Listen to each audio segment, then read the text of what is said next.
Hunter becomes the hunted. That is the cover of the New York Post this morning as the House Oversight Committee escalates its impeachment inquiry into President Biden with Chairman James Comer issuing subpoenas to Hunter and James Biden and his business associate Rob Walker as part of its investigation into the Biden family business dealings. And Fox News legal analyst Greg Jarrett joins us now to react. Hey, Greg.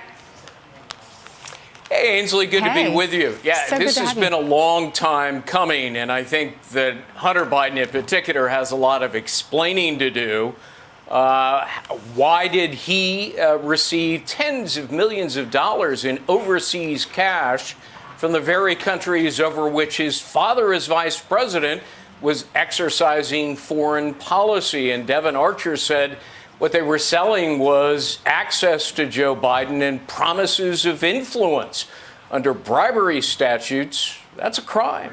Yeah, if you read the New York Post this morning, it's interesting because they're key questions for his brother, for James. Did your brother really loan you money for what? And why was he paid back just after you were paid from a Chinese firm? For Rob Walker, the questions they like, did he ever promise a favor from his father? Why did you pay Hunter Biden through a series of shell companies? Then it goes on to say, Greg, and I want your response to this, that there are voluntary requests for interviews, which means they probably won't get them if they're voluntary. But one is for James's wife, who wrote the check to Joe Biden to repay loans. Second one is Hunter Biden's wife, Melissa Cohen. And then the third one, this is what gets us, the widow of Beau Biden and the ex-girlfriend of Hunter.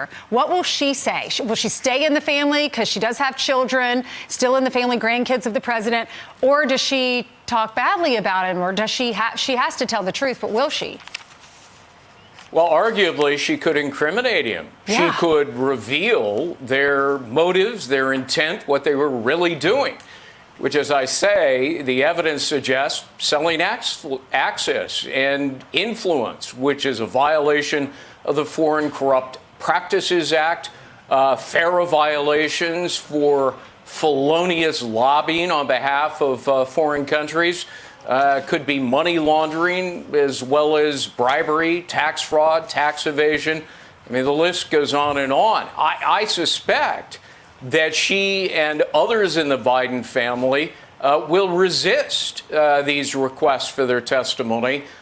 Which means then that Congress, the Oversight Committee, would have to compel them through enforcement of subpoenas. But, you know, the problem is the only way you can enforce these subpoenas is through Joe Biden's Department of Justice, which has demonstrated time and again that it appears to be running a protection racket to insulate and protect Joe Biden and Hunter Biden and the rest of the Biden family, up to 9 members of which received this overseas cash. Let's talk about Ivanka.